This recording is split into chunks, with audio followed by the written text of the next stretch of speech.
Selon les statistiques de l'OMS pour l'année 2018, 466 millions de personnes dans le monde ont une déficience auditive handicapante. 34 millions d'entre elles sont des enfants. Chez l'enfant, 60% des cas de déficience auditive sont dus à des causes évitables. 1,1 milliard des jeunes de 12 à 35 ans risquent une déficience auditive par exposition au bruit dans un cadre récréatif. Bonsoir très chers téléspectateurs, nous sommes très heureux de venir partout où vous nous suivez pour ce nouveau numéro du magazine Genre et Volontariat. Ce soir nous allons parler d'un problème de santé qui touche l'enfant.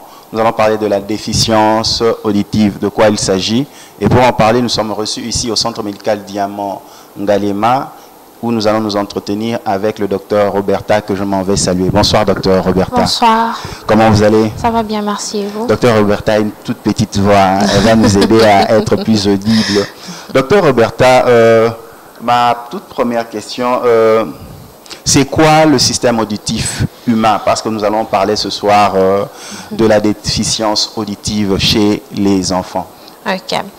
Donc l'oreille ou le système auditif humain est un organe neurosensoriel qui a pour fonction l'audition et l'équilibration. Okay?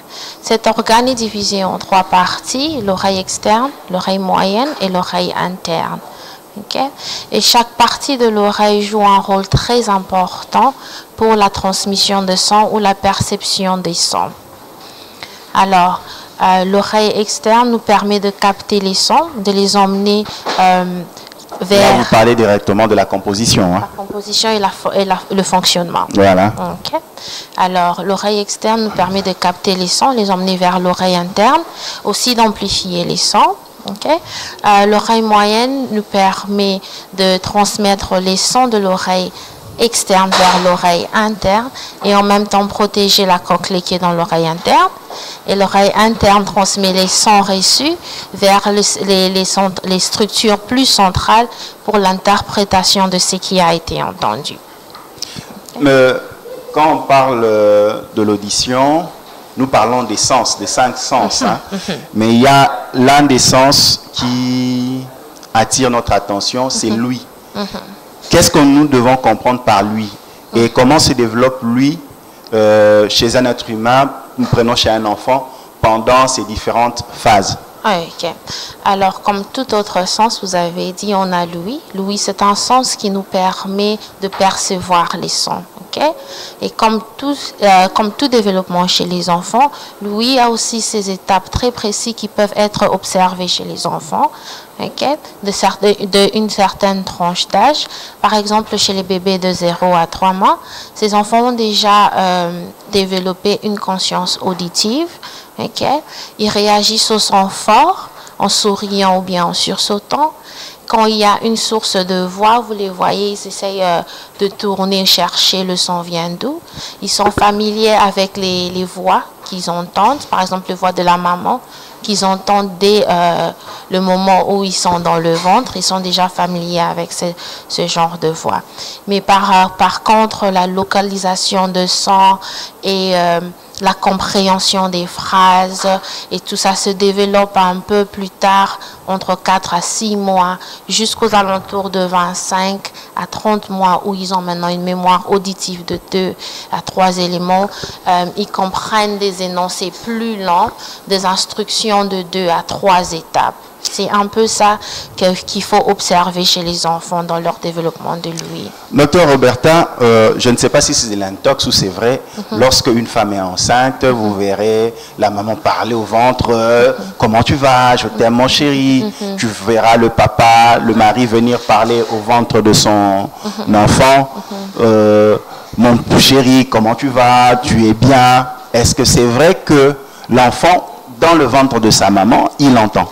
Oui, il entend déjà à partir d'un certain âge parce que le système auditif est déjà développé à l'intérieur. Et c'est toujours recommandé de parler à l'enfant parce que l'enfant entend. Et c'est pour cela la première fois, dès qu'il sort du ventre de la maman, la voix que l'enfant est plus familier avec, c'est la voix de la maman. Quels sont les facteurs à risque par rapport à la surdité? Et il y en a plusieurs facteurs de risque par rapport à la surdité qui ont été détectés et démontrés.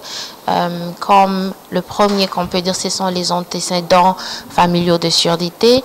S'il y a déjà quelqu'un dans la famille qui a un problème de surdité ou d'infection chronique des oreilles, peut mettre l'enfant à risque. Il y a les infections prénatales comme le syphilis, la rubéole et tout ça qui peuvent mettre l'enfant à risque. Les médicaments autotoxiques, le poids de naissance inférieur à 1500 grammes aussi, met l'enfant à risque. Les anomalies crâno-faciales. On a aussi des conditions comme la méningite, la malaria, qui mettent les enfants vraiment à risque, et la prématurité aussi, surtout, à risque de problèmes d'audition. Là, c'est l'enfant qui va sortir du sein de sa mère. Ça, ce sont les risques qui peuvent conduire à la surdité. Mais qu'est-ce qu'on entend par déficience auditive? C'est quoi?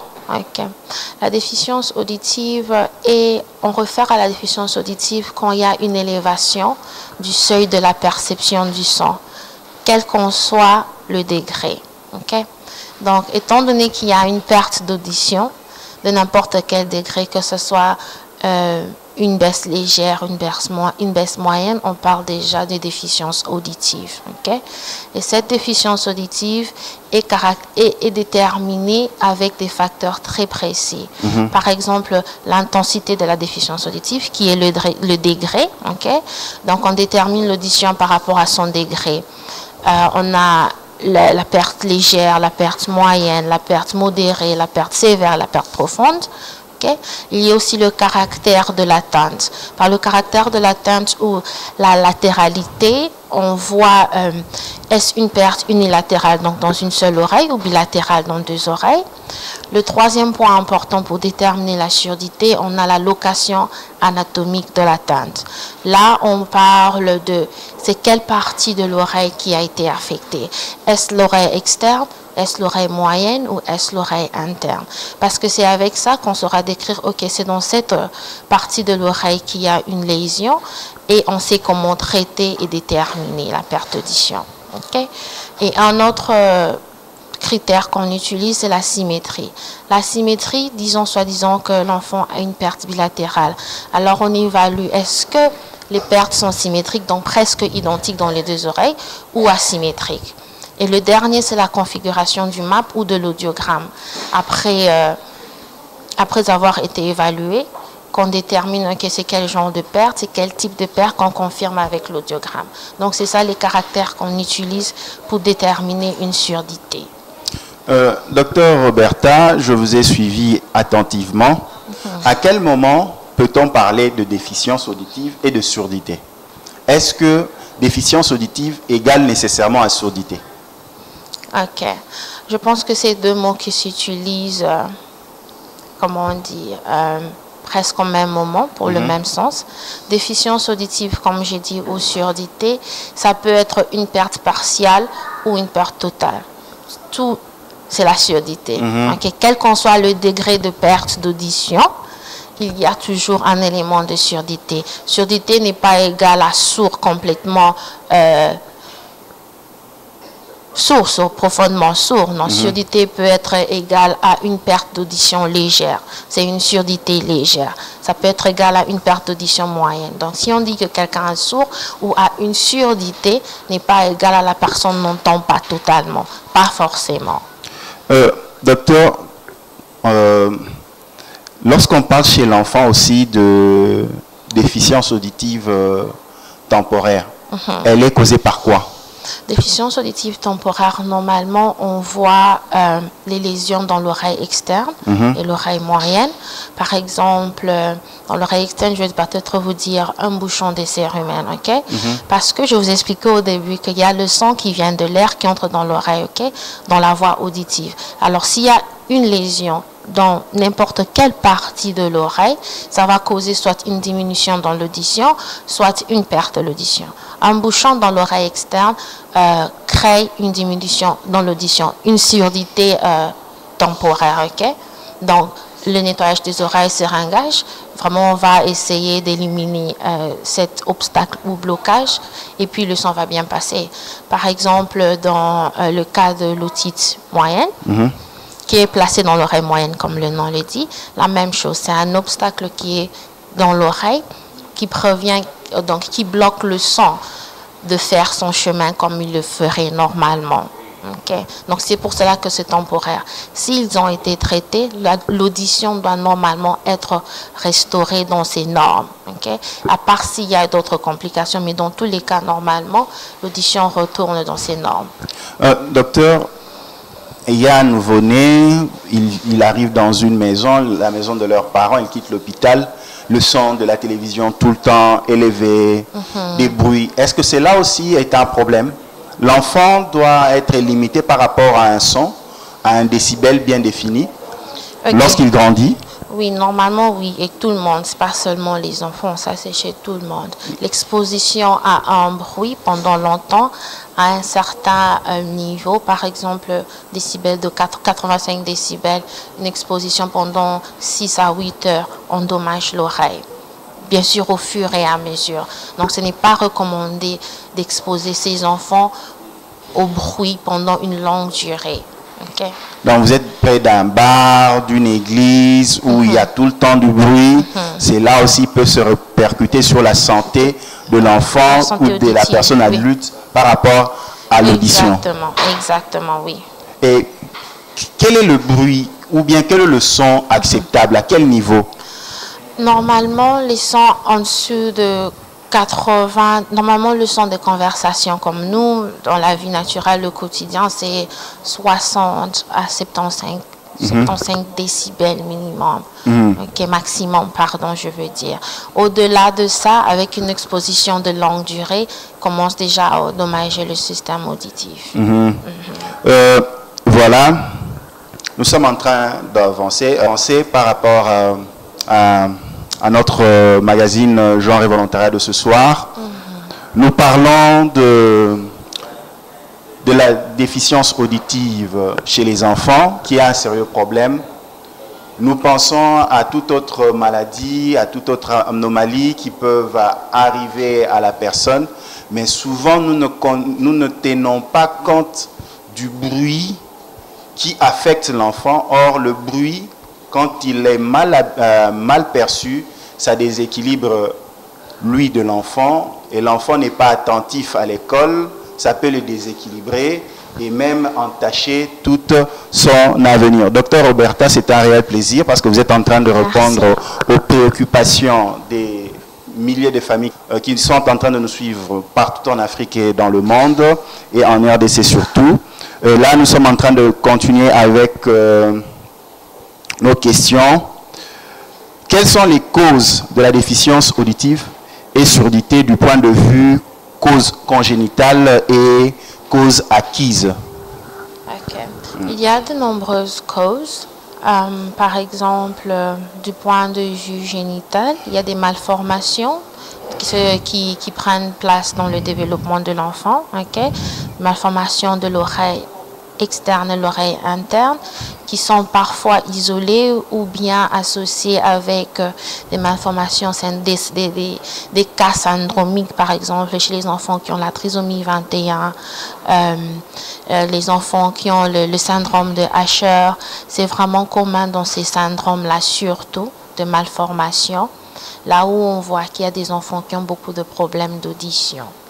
Du point de vue acquis, comme on a déjà discuté de bouchons de cérumen, l'otite séreuse ou l'otite chronique, on a aussi les corps étrangers, surtout chez les enfants. C'est très fréquent, ceux qui partent à la crèche, à l'école maternelle, où ils mettent les petites perles dans les oreilles, ils essaient un peu de gratter l'oreille avec le crayon, on trouve des mines dans l'oreille, ou parfois même arrive jusqu'au point de traumatisme de perforer l'oreille en essayant de gratter dans l'oreille avec un objet. Donc c'est ça un peu les tumeurs. Ce sont des causes acquises aussi. Me vient. Comment nettoie-t-on les oreilles de son enfant? Quelle est la procédure?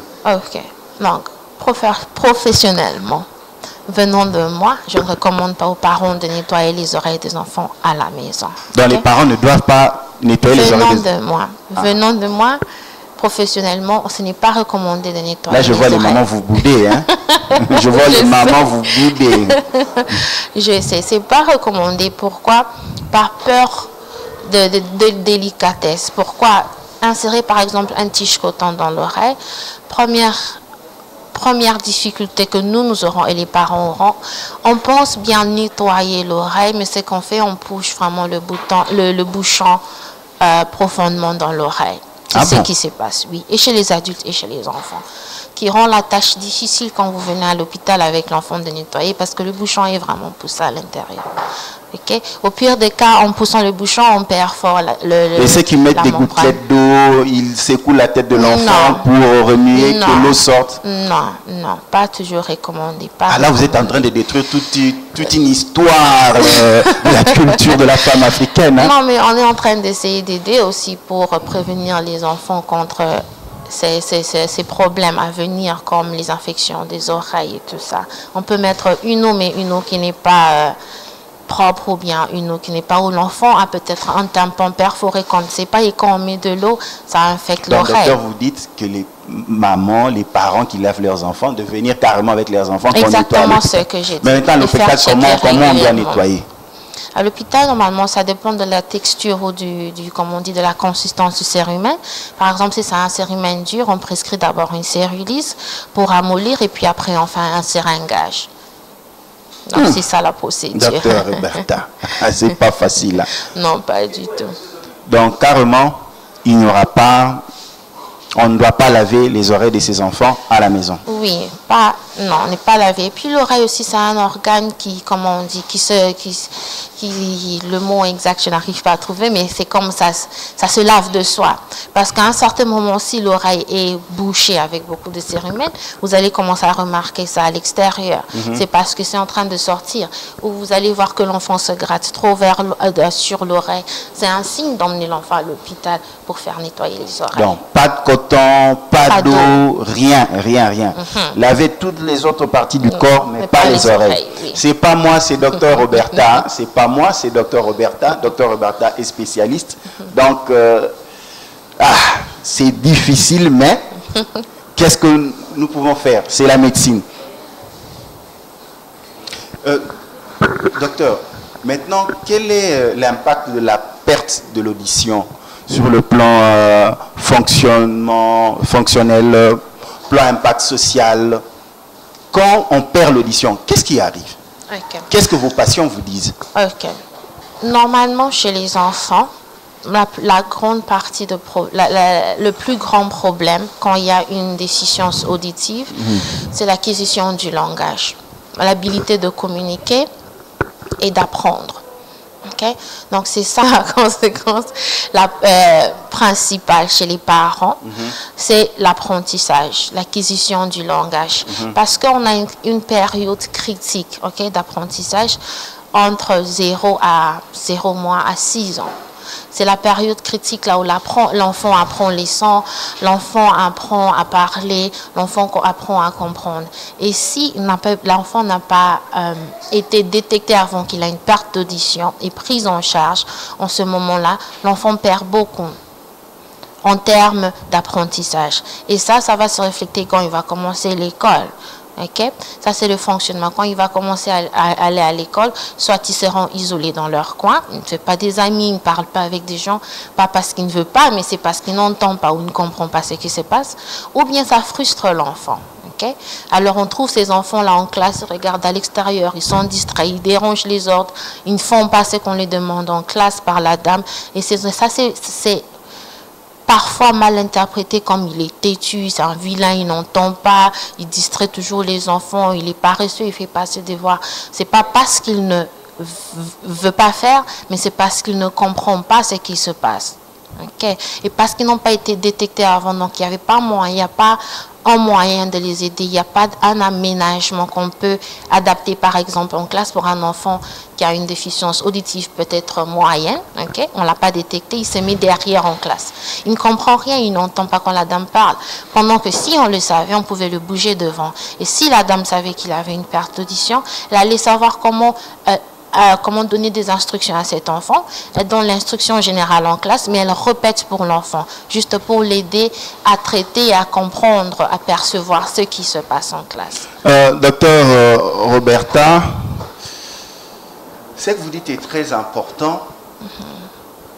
Chez un nouveau-né, un tout petit enfant, comment on sait qu'il n'entend pas?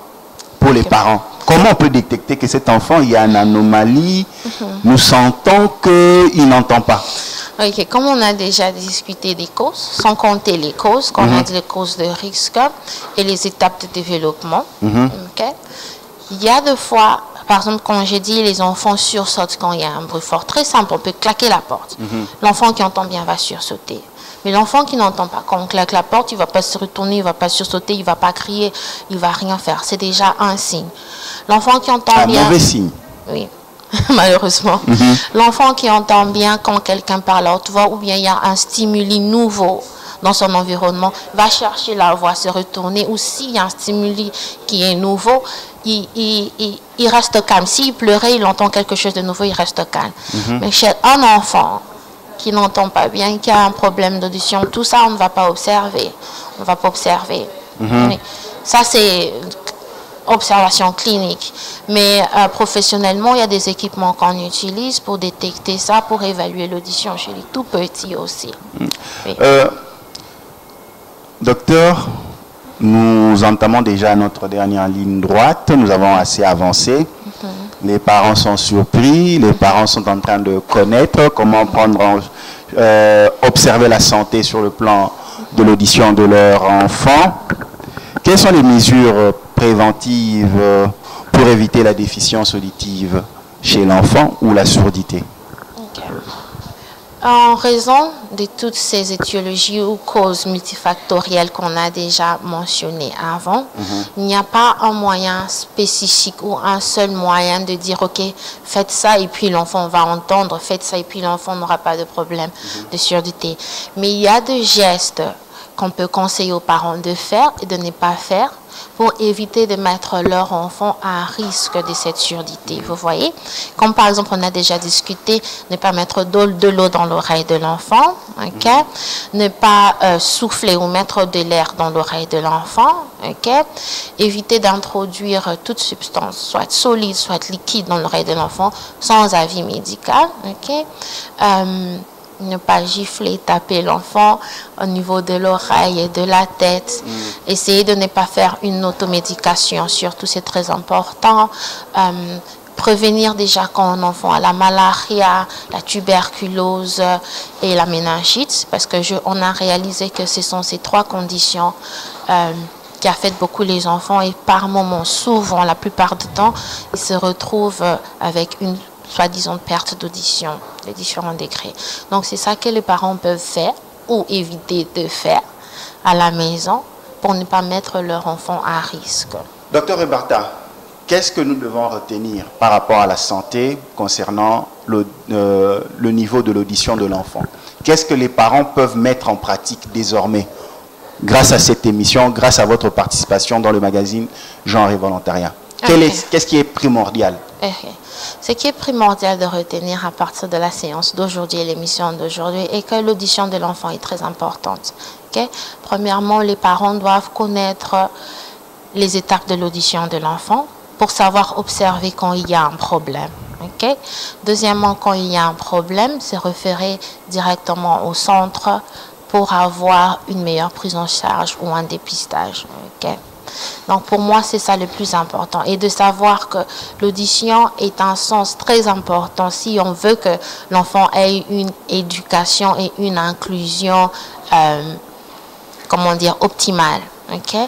Donc pour moi, c'est ça les 3 ou 4 points les plus importants que les parents doivent... Docteur, parlons infection de l'oreille, parce que les infections de l'oreille sont fréquentes chez les enfants. Quelles sont les infections que les enfants ont le plus souvent? C'est l'otite moyenne, qu'elle soit chronique ou sérieuse, mais c'est l'otite moyenne. Et ça peut amener à des abcès, à des interventions? Oui, ça peut amener à des abcès, ça peut amener à une perforation du tampon qui aura besoin, s'il ne se restitue pas, aura besoin d'une tympanoplastie, ce qui est une opération. Parfois, la complication d'une otite chronique peut amener à une méningite qui crée plus de problèmes. Donc, les infections sont vraiment dangereuses. Donc, c'est très important de toujours checker les oreilles de vos enfants régulièrement pour être sûr et éviter toutes ces complications. Est-ce qu'il arrive que les enfants soient aussi assistés pour leur rendre capables à avoir une ouïe efficace avec des appareils? C'est possible? Ça arrive aussi? Oui. À quel moment? Ça arrive. Normalement, s'ils sont déjà dépistés aux alentours de 0 à 3 mois, okay, on attend jusqu'au niveau de 6 à 7 mois pour les prescrire des prothèses auditives. Ah, les prothèses auditives, ça se compose comment? Comment on les place? Ok, comment on les place? Normalement, la prothèse auditive, c'est vraiment, un système un peu complexe, mais ça se place sur l'oreille. Mais avant ça, il faut d'abord faire un dépistage, des évaluations, une tympanométrie, une audiométrie pour confirmer la perte d'audition, les degrés, l'intensité et tout comme on a déjà discuté. Et c'est avec ça qu'on va prescrire. Okay? C'est avec ça qu'on saura dire, ok, l'enfant a besoin, par exemple, d'une prothèse auditive type A, qui est la prothèse la plus puissante pour une surdité profonde, ou type B pour une surdité quand même moyenne à sévère, vous voyez. C'est comme ça que ça se procède. Et puis après, on doit prendre des emprunts, okay? L'emprunt d'un embout auriculaire de l'oreille qui doivent être fabriqués, et puis après on va faire l'installation et l'orientation. Par exemple, ici à Diamant, on peut le faire aussi? Oui, on peut le faire. Ça se fait? Oui, ça se fait. Il est possible que l'on puisse placer une prothèse auditive pour assister à une bonne écoute. Oui, une amplification. Une amplification de l'audition. Oui. Ok. Mais j'ai une question, docteur. Pourquoi, lorsque lui est touché, le langage aussi l'est? C'est un déséquilibre? C'est un déséquilibre parce que on ne dit pas ce qu'on ne connaît pas. Qui veut dire que pour qu'un enfant soit capable de parler, il doit être capable d'entendre et de comprendre ce qui se passe. Donc, c'est lui qui se développe. L'enfant comprend qu'il y a un son. Il connaît faire la distinction entre les consonnes et les voyelles. Il connaît que ça c'est maman qui parle, ça c'est papa qui parle. Il connaît que quand je dis l'eau, c'est ça. Et c'est comme ça qu'il va parler. Ça commence par la compréhension. Et comme je dis ici, dans cette période critique, l'enfant n'a rien acquis en termes verbal ou bien en termes de communication. Il ne saura pas comment s'exprimer. Donc c'est ça qui se passe. Mais docteur, il y a souvent un problème. On ne sait pas bien entendre. Comment bien écouter? Comment bien entendre? Comment ça? Ma perception. Comment être efficace dans mon écoute sans exposer ma santé? Comment aider l'enfant à bien écouter sans exposer sa santé? Sans exposer sa santé? Voilà. Comment je ne comprends pas? Par exemple, à l'école, il doit se mettre à quelle distance? S'il est au premier banc, quand il est enfant, comment on doit l'appeler? Il faut être plus près de lui pour parler. Il faut à distance. Comment faire? Ça, c'est un enfant qui n'a pas de problème d'audition ou bien un enfant qui a... Qui n'a pas un problème d'audition. Par exemple, la télévision, à quelle distance il doit écouter la télé, tout ça. Comment bien écouter? Ok.